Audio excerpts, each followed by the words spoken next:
Hello students. तो मैं K. N.. Sahni आपके सामने फिर प्रस्तुत हुआ हूँ और आज दोस्तों हम लोग पढ़ने वाले हैं मैथमेटिक्स में। मैथ्स में हम लोग आगे बढ़ रहे हैं क्योंकि मैथ्स में एक आध दो टॉपिक सारणिक और आव्यूह में बचा हुआ है, उसी को फिनिश करेंगे हम लोग। आज हम दोस्तों देखने जा रहे हैं आव्यूह विधि द्वारा रैखिक युगपत समीकरणों का हल। It means solution of linear simultaneous equations by matrix method। यानी कि समीकरण का हल तो आप पहले भी किए होंगे, लेकिन हम लोग एक प्रकार से मैट्रिक्स का एप्लीकेशन ही है कि इस मेथड से, मैट्रिक्स मेथड से समीकरण का हल कैसे किया जाता है, हम इसे सीखेंगे। ठीक है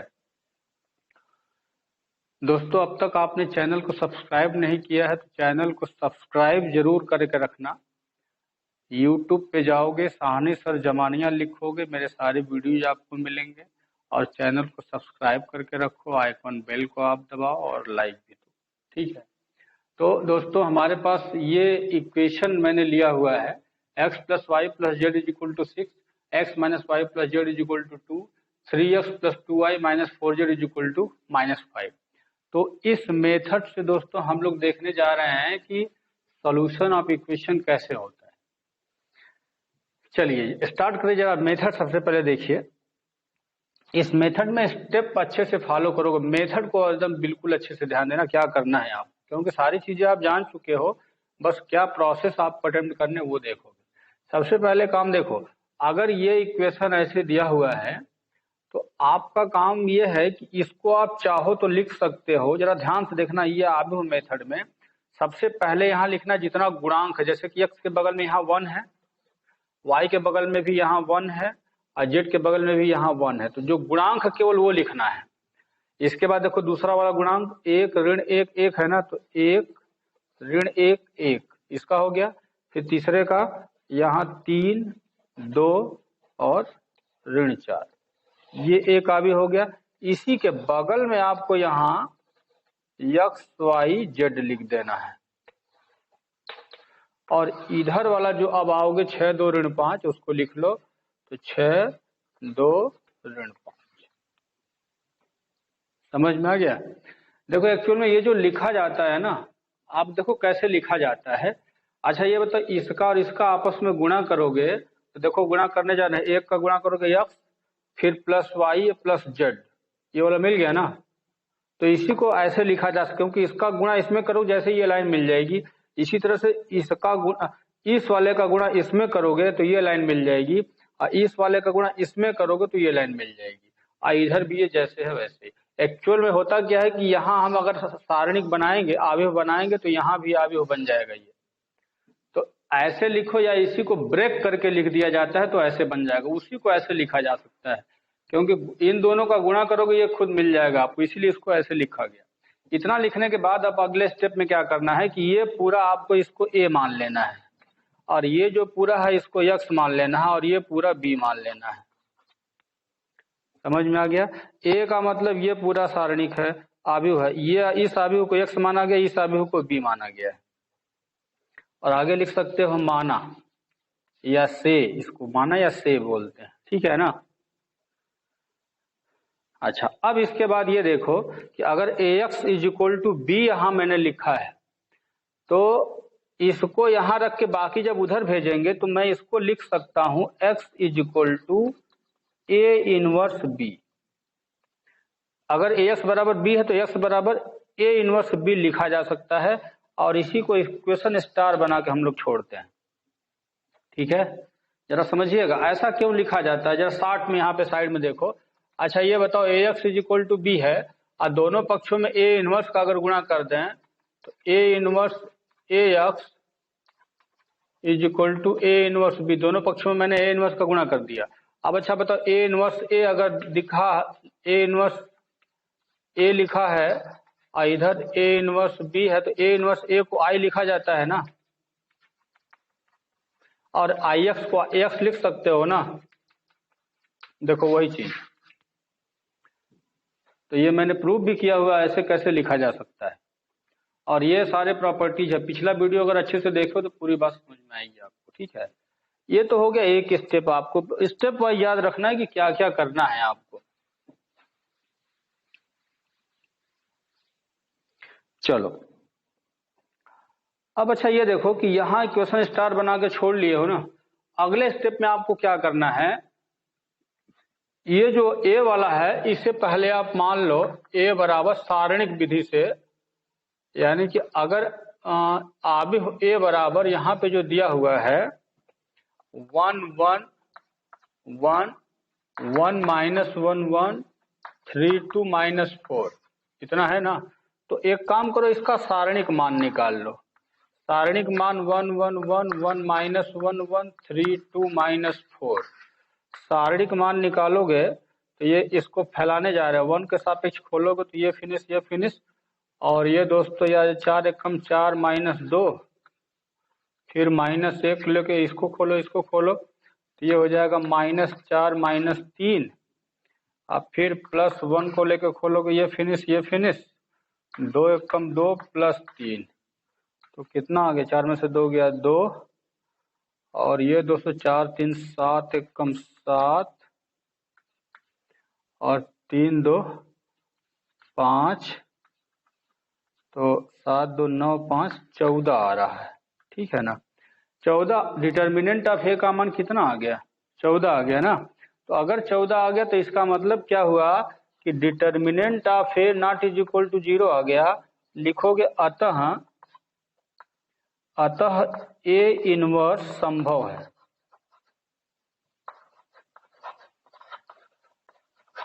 याद है अव्युत्क्रमणीय नॉन इन्वर्टिबल, याद है कि अगर डिटर्मिनेंट ऑफ ए का मान 0 आ जाता तो यहीं पे लिख दिया जाता कि इसका हल संभव नहीं है। अगर इसका उत्तर 0 आ गया तो यहीं लिख देना है कि इसका आंसर संभव, यानी कि इसका हल संभव नहीं है, यह असंगत हल होगा इसका, ठीक है ना। लेकिन अगर 0 के अलावा कुछ भी आ गया तो लिखोगे डिटर्मिनेंट नॉट इक्वल टू 0, अतः ए इनवर्स संभव है। ए इनवर्स संभव मतलब ए इन्वर्टिबल है, ए इज इन्वर्टिबल, ठीक है ना। ये दूसरा पहले स्टेप को आप ऐसे समझ लेना, ये हो गया। दूसरे स्टेप पे देख लो क्या क्या किया गया है, इसको ऐसे याद रख लो, ए इनवर्स संभव है और ये निकाल के रख लीजिए आप, ठीक है। देखो ए इनवर्स संभव है का मतलब अब आपको क्या करना है कि ए आप अगर इसको माने हो तो ए इनवर्स निकालना, यही थोड़ा बड़ा काम है। तो पहले स्टेप में आप स्टेप 1 ये पूरा है सेक्शन, और यहां से ये स्टेप 2 सेक्शन है, ठीक है ना। और स्टेप 3 सेक्शन में अब ए इनवर्स हम लोग निकालेंगे, ठीक। तो इसको मिटाने जा रहे हैं क्योंकि हमें जगह चाहिए। अब ये सब मैं हटाऊंगा, ठीक है ना। इसको अब अच्छे से देख लो, हमें इस समीकरण की जरूरत पड़ेगी। अब हम ए इनवर्स निकालने जा रहे हैं, ये सब पूरा मिटाऊंगा मैं, ठीक है ना। इक्वेशन स्टार याद रखना, इसकी जरूरत हमको पड़ने वाली है आगे। इसका मान 14 आया है डिटर्मिनेंट ए का मान। अब स्टेप 3 में आ जाओ। स्टेप 3 में ए इनवर्स ज्ञात करना है। ए इनवर्स ज्ञात करना है, इसके लिए तो चलो अगर ए बराबर हमारे पास 1 1 1 1 -1 1 3 2 -4 है।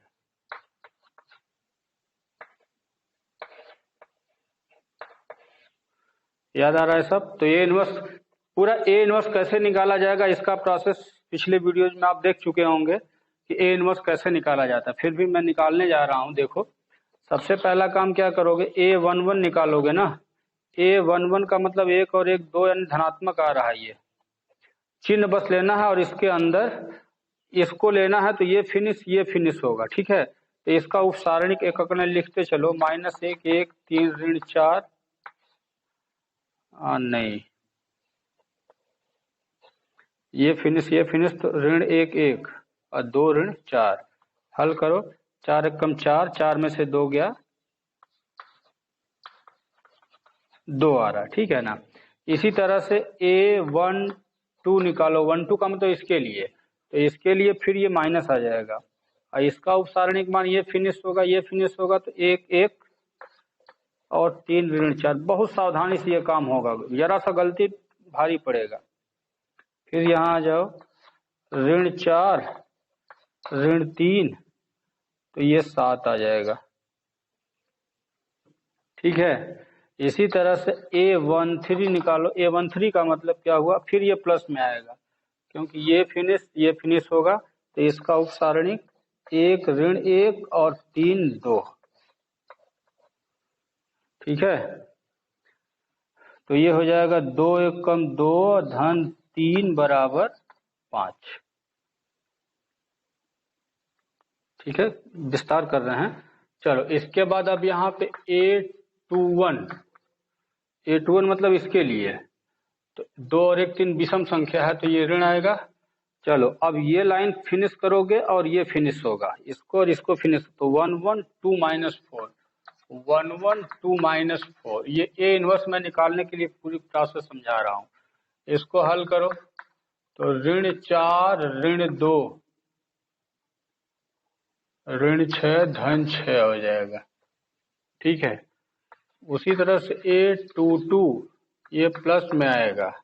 A22 मतलब ये वाला है, तो ये फिनिश होगा, ये फिर तो 1 1 यहाँ आएगा और 3 ऋण 4। हल करोगे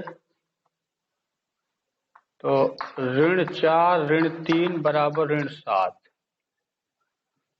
इसी तरह से A23 निकालोगे, फिर ऋण आएगा। 23 मतलब इसके लिए, तो अब ये फिनिश होगा, ये फिनिश होगा, 1 1 3 2 हो गया। इसको हल करोगे 2 1 कम 2 माइनस 3, तो 1 आ जाएगा। ठीक है, इसी तरह से A31 ये फिर प्लस में आएगा। A31 मतलब इसके लिए, तो इसके लिए लेना है, तो ये गायब होगा, ये गायब होगा, तो ये होगा 1 1 और माइनस 1 1। ये सब याद आ रहा है हम क्या कर रहे हैं, ये सहगुणनखंड निकाल रहे हैं, सब सहगुणनखंड। सब पिछला वीडियो देखिए, जो लोग नया वीडियो देख रहे हैं नहीं समझ में आएगा, पीछे से देखते आएंगे तब समझ में आएगा। 1 1 कम 1 धन 1 बराबर 2 हो जाएगा ये। ठीक है, इसी तरह से A32 फिर ये माइनस में आएगा, इसके लिए ये 32 प्लेस है ये, तो ये फिनिश होगा, ये फिनिश होगा, 1 1 1 1 आ जाएगा, 1 1 1 1, तो ये तो 0 हो जाएगा। 1 ऋण 1 बराबर 0। और इसी तरह से A33 फिर ये प्लस में रहेगा, लास्ट है इसका, इसके लिए ये फिनिश 1 1 और 1 ऋण 1, तो दोस्तों ये आ जाएगा ऋण 1 बराबर ऋण 2। ठीक है, समझ में आ गया। तो ये पूरा हमने जो अभी निकाला है मान, अब एक नया अभी हम मानने जा रहे हैं। चलो हम उसको C मान लेते हैं, क्योंकि B हमारे सवाल में एक जगह बैठ चुका है, तो B नहीं मानेंगे, B के बजाय C मान लो। C का मतलब जानते हो क्या होगा, यहाँ पे ये होगा A11 A12 A13 A21 A22 A23 A31 A32 A33। ठीक है, यही C है। तो ये मान अगर भर दोगे आप, सारा मान क्रम से भरो। A11 का मतलब यहाँ से 2 है, 7 है, 5 है, फिर यहाँ से 6 माइनस 7 1 2 0 माइनस 2 हो गया, ये C है। तो आप अगर एडजॉइंट A निकालोगे, देखो अब जरा ध्यान से देखना, तो एडजॉइंट A का मतलब यही C डैश से आएगा, तो C का डैश करना है, तो अब ये हो जाएगा 2 7 5, मतलब रो कॉलम बन जाएगा, 6 ऋण 7 1 और यहाँ 2 0, तो ये एडजॉइंट निकल गया। समझ में आ गया ना। तो एडजॉइंट अगर निकल गया तो आपको याद होगा कि A इनवर्स कैसे निकलता है, फार्मूला याद है ना, 1 बटा डिटर्मिनेंट A और यहाँ लिखोगे एडजॉइंट A। और याद होगा आपको कि 14 हम इसका मान निकाल चुके हैं। डिटर्मिनेंट A का मान पीछे जाओ, स्टेप 2 में मैं निकाला हूँ इसका मान 14 ना, ये भरेंगे। एडजॉइंट A मतलब ये पूरा आप यहाँ आ जाएगा, तो यहाँ हो जाएगा 2 6 2 7 ऋण 7 0 5 1 ऋण 2, ये A इनवर्स का मान। और अभी यहाँ 14 को अंदर नहीं ले जाओगे, ठीक है ना, यहाँ पे 14 का भाग अंदर अभी नहीं करना, अभी केवल ए इनवर्स है। अब यही ए इनवर्स का मान, पूरा ए इनवर्स का मान हम ले जा करके इक्वेशन स्टार में रख देंगे। ये पूरा आप नोट कर लीजिए, चेक कर लीजिए अच्छे से, ठीक है ना। ये वीडियो को रोक करके चेक कर लीजिएगा। बाय मिस्टेक भाई मुझसे अगर कहीं मिस्टेक हुआ हो तो उसको भी चेक कर लीजिएगा। आप विधि पे ध्यान दीजिएगा, कहीं अगर मेरा मिस्टेक होगा तो आप उसको संभाल लीजिएगा, ठीक है। तो ए इनवर्स हमने निकाल लिया। ए इनवर्स निकालने के बाद अब यही ए इनवर्स ले जाके इक्वेशन स्टार में भरेंगे। उसके बाद देखिए ये तीसरा स्टेप था ना पूरा, ये स्टेप 3 में ए इनवर्स ज्ञात करना मैंने निकाल लिया। और अब इसको फिर मैं मिटाने जा रहा हूं, देखिएगा, ठीक है ना। और अब यही ए इनवर्स का जो पूरा मान है इक्वेशन स्टार में ले जा करके भर देंगे। तब देखिए वो स्टेप 4 होगा।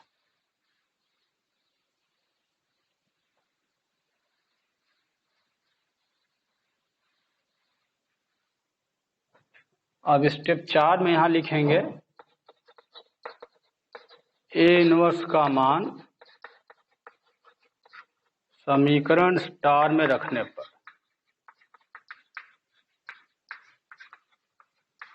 Substituting the value of A inverse in equation star we have, क्या मिलेगा तब।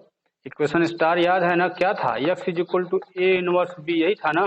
तो x अब देखिए इसमें x का मान याद है आपको, यहाँ पे है x y z था वो भर दो। ए इनवर्स का मान वहां से पूरा ले लो 1/14, और यहाँ अभी हमें रहेगा 2 6 2 7 ऋण 7 0 और 5 1 ऋण 2, और इसके बगल में बी मतलब क्या था, ये था ना 6 2 ऋण 5 हो गया। अब यही काम आपको करना क्या है, आव्यूह का गुणा करना है। तो इसका इसमें गुणा करके लिखना, देखो 2 6 12 6 दूना 12 और ऋण 10, 2 5 10 हो गया। इसका इसमें करो 6 7 42 माइनस 7 दूना 14 माइनस क्या 0 कर लो, हो गया ना इसका। फिर 5 6 30 धन 2 1 कम 2 और धन 10 आ जाएगा, हो गया। अभी इसको आगे चलते रहोगे तो ये हो गया 1/14, और इसको हल करो 12 2 14 यहाँ आ गया ना, 12 में से 10 गया तो 12 2 14, उसके बाद 42 में से 14 गया 28 आएगा, और ये 30 2 32 10 42 आ जाएगा। देखो ना, अब 14 को अंदर ले जा सकते हो। तो अंदर ले जाओगे तो 14 का सब में भागा होगा, तो इसमें भागा दोगे 1, इसमें भागा दोगे 2, और इसमें भागा दोगे 3। और इधर क्या चल रहा था देख रहे हो ना। और अब तब यहाँ पे क्या हो गया, आंसर अब आपका आ गया, यही आंसर है। क्या आंसर होगा कि x की वैल्यू 1, y की वैल्यू 2 और z की वैल्यू 3, ये आपका आंसर है। समझ में आ गया ना।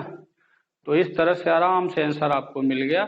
और ये ध्यान रखिएगा कि इस आंसर में जो भी मैंने बताया है आप चेक कर सकते हो कि आपका आंसर सही है या गलत। जैसे ही आंसर मिलेगा चेक कर लोगे, आपको पता चल जाएगा। कैसे, यही आंसर जरा इस समीकरण में भरो, जरा देखो। अगर x का मान 1 2 3 भरो पहले वाले में, तो 1 2 3 यहाँ भरो, तो 1 2 3 करोगे तो 1 धन 2 धन 3, देखो उत्तर कितना आया, 6 आया, 6 बराबर 6 आ रहा है ना। तो इसका मतलब आपका सही है। आप एक आध जगह और भर लो, इसमें भी भर लो।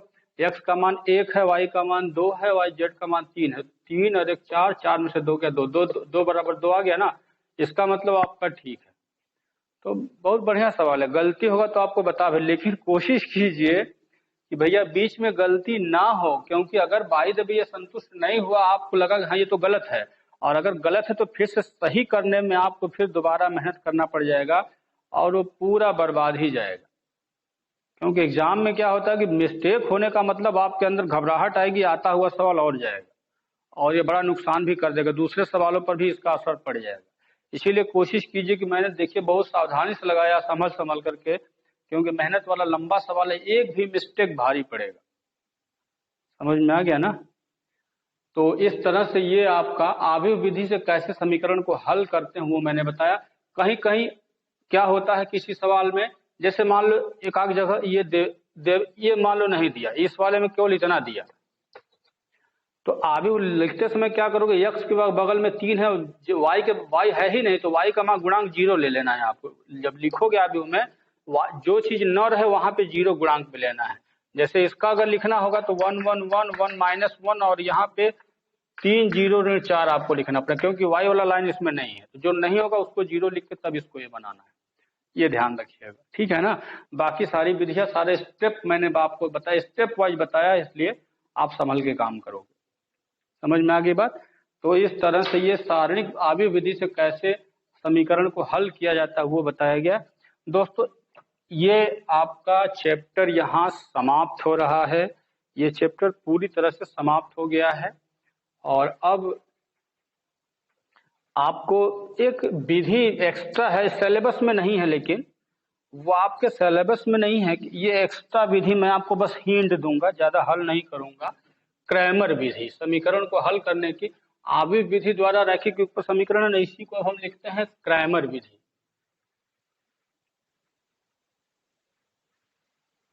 क्रैमर नियम द्वारा,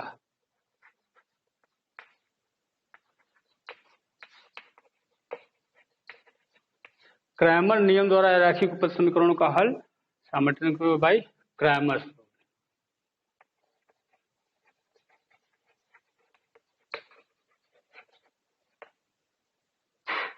बस जल्दी जल्दी बताएंगे रूल, ये आपके सिलेबस में नहीं है, इसका टेंशन नहीं लीजिए, एक्स्ट्रा मैं बता रहा हूँ। बड़ा शॉर्ट मेथड है समीकरण को हल करने का क्रैमर विधि।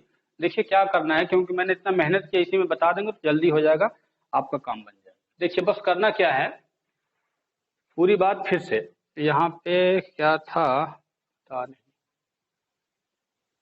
क्या मैंने मिटाया है, समीकरण को फिर से लेना पड़ेगा ना। समीकरण क्या था, ये तो 3x है, ऋण 4 था, और y के बगल में क्या था नहीं पता, थोड़ा सा देखा जाए क्या है y के बगल में, इसमें 2 है ना, यहाँ 2y है। एक फिर से हम वही उदाहरण ले रहे हैं, आपको आसानी से समझ में आ जाएगा, बहुत जल्दी होगा। क्रैमर विधि में ये बात क्या बताई गई, जरा ये समझिए, पूरी बात फिर से मैं बताने जा रहा हूँ। इसको अब हटा रहे हैं, जो एक्स्ट्रा चीजें हैं इसको सब हटा लीजिए।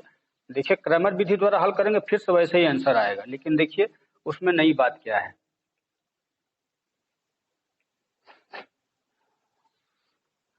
ये हमारे पास चाहिए क्योंकि इसकी जरूरत हमें है।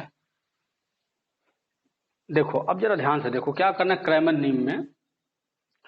क्रैमर नियम में सबसे पहला, अब यहां से मैं क्रैमर रूल बताने जा रहा हूं।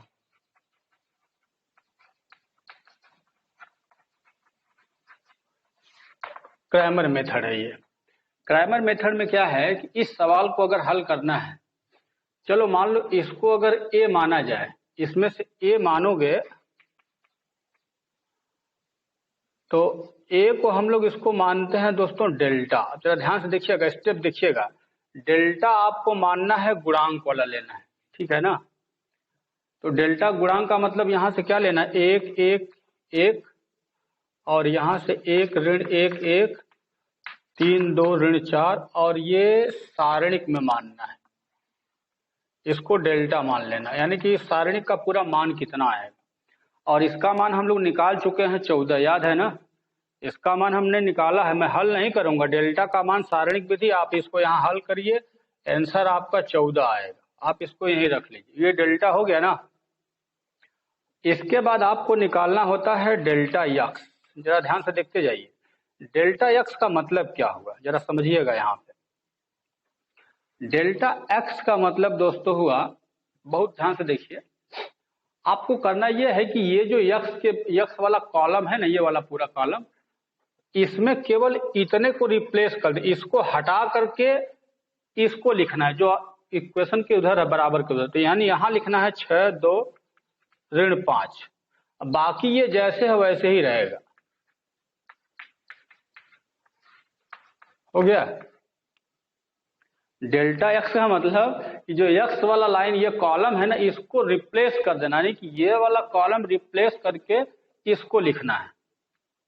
तो ये डेल्टा, इसको भी आप हल कर लीजिए दोस्तों, जो भी आएगा ये 14 ही आएगा। आप इसको हल करने ना, जो भी आएगा ये 14 आएगा, ठीक है। इसके बाद आप क्या करोगे,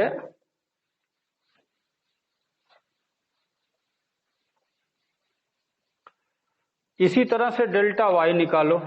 डेल्टा वाई निकालोगे तो आप क्या करोगे, दूसरी लाइन को रिप्लेस करना। इस ये अपने जगह पे है, ये 1 1 3 रहने दो।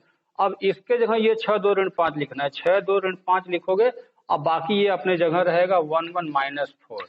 आप इसे भी हल करिए, आप इसका उत्तर 28 पाएंगे। आप इसको हल करो, सारणी को खोलो, आंसर पाओगे।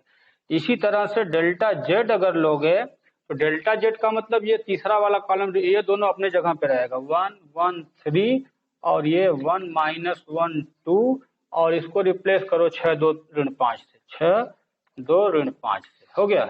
आप इसे भी हल करो, ये 42 आ जाएगा। यही है क्रैमर रूल। पहले डेल्टा इसके गुणांक को मानना, जिसको ए हम माने थे ना, जिसको ए माने थे उसी को डेल्टा मान करके इसको हल करके लिखो 14। उसके बाद डेल्टा एक्स कैसे निकाला गया है, वीडियो में समझ में आ रहा होगा कि पहले वाले कॉलम को हटा करके अब ये वाला लिखना है। अब इसको हल कर दो डेल्टा एक्स। उसी तरह डेल्टा वाई में वाई को बदल करके 6 2 5 से रिप्लेस करो, फिर जेड वाले को जेड से। इतना आने के बाद अब देखो, अगर इतना कर लिए हो तो अब जरा इधर आ जाओ। देखो यक्स बराबर होगा तब डेल्टा यक्स बटे डेल्टा, और डेल्टा एक्स का मान कितना है 14, डेल्टा का मान भी 14, तो उत्तर कितना आ गया, 1। एक्स का मान हो गया। और वाई का मान फिर क्या लिखोगे, डेल्टा वाई बटे डेल्टा। तो डेल्टा वाई का मान कितना है 28 है, बटे 14 बराबर 2 आ गया। और जेड का मान डेल्टा जेड बटे डेल्टा, डेल्टा जेड का मान 42 है, बटे 14 बराबर 3, हो गया। आंसर है ये। देख रहे हो ना क्रैमर रूल कितना बढ़िया, बिल्कुल शॉर्ट मेथड है, बहुत ही आराम से इससे आ जाता है। लेकिन दुर्भाग्य है कि आपके सिलेबस में ये नहीं है। बाय द वे कहीं जरूरत पड़ जाए जल्दी से हल करना, जल्दी से अगर हल करना हो समीकरण को, तब उसका एक शॉर्ट मेथड है दोस्तों। और यहाँ आप लोग का जो सारणिक और आव्यूह का सेक्शन था पूरा फिनिश है, ये लास्ट वीडियो था। इसके बाद अब कुछ क्वेश्चन सॉल्यूशन होगा। जो भी क्वेश्चन प्रॉब्लम होगा कमेंट बॉक्स में भेजिए, या और कोई अन्य प्रॉब्लम है मुझे व्हाट्सएप पे कांटेक्ट करिए, और मैसेज ग्रुप में मैसेज भी भेज करके क्वेश्चन को पूछ सकते हैं। 1-2 दिन इसमें क्वेश्चन ही चलेगा अभी, ठीक है ना। उसके बाद फिर हम लोग नेक्स्ट चलेंगे। अब जो स्टार्ट करना होगा वो मैं बताऊंगा आपको, देखा जाएगा क्या स्टार्ट होगा। अभी वो सारणी के यहाँ फिनिश चाहिए। अपना क्वेश्चन घर पे कुछ एनसीईआरटी क्वेश्चन सॉल्व करिए अपना बैठ करके, कुछ अदर बोर्ड के क्वेश्चन सॉल्व करिए, ठीक है। तो दोस्तों मिलते हैं फिर से नेक्स्ट वीडियो में, तब तक के लिए नमस्कार, थैंक यू।